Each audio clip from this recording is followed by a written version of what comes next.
Like any policy issue, healthcare, social spending, spending on education, it's a values-based discussion.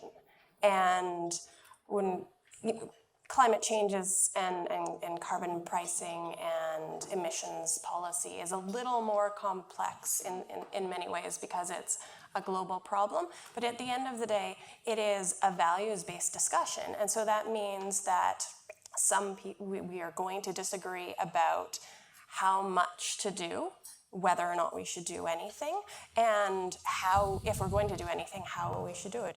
I think when politicians or governments propose a pricing mechanism to their constituents, they suffer from a very severe credibility gap, a deficit in terms of their credibility on the integrity of the policy they're proposing, because the public has learned from experience that what the initial intent was ends up being perverted with time and the money's diverted elsewhere. And I'm sorry to report that that's corroborated by a lot of experiences. I mean, that's what happens. Now, in Quebec, for example, I was very frustrated by the fact that we have the lowest hydro costs in North America.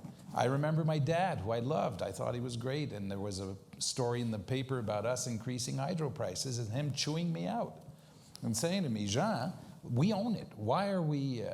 And I was frustrated by the environment groups in Quebec never, ever raised the issue with us to say, you know what, you should be increasing the price of hydro for environmental reasons. Why? Because it wasn't popular.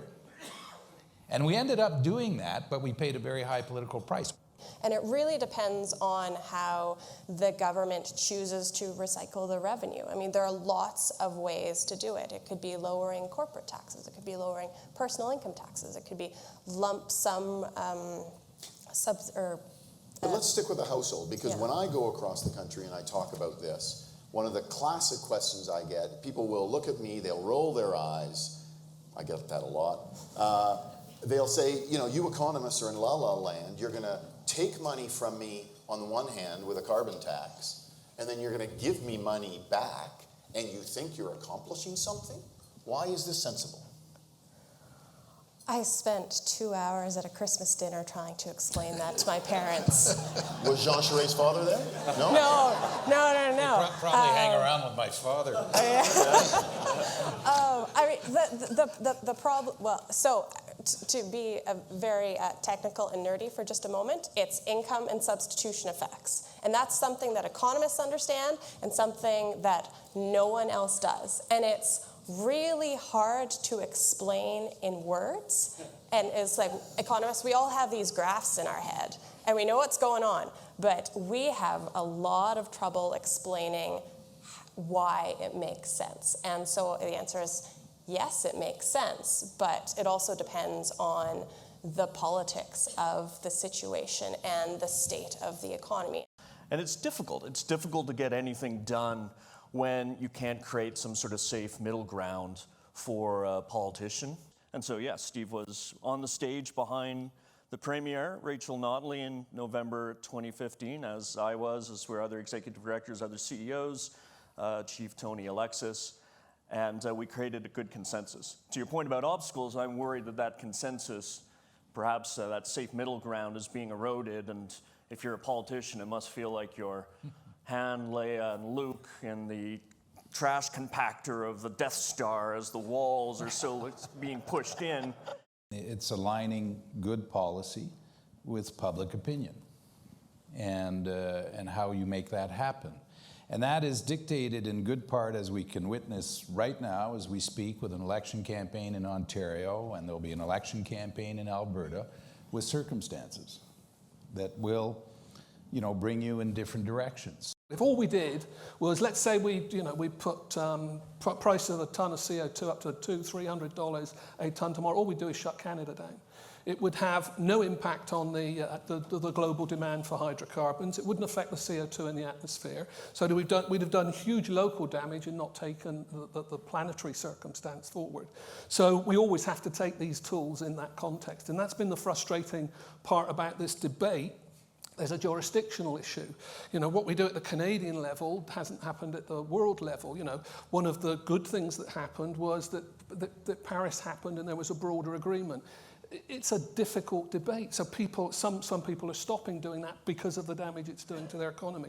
Some are staying in the leadership position. I think where we need to aim to be is at the leading edge, but not doing so much damage that we're shutting our economy down. I think there's a role for the federal government in Canada to play a role of a convener.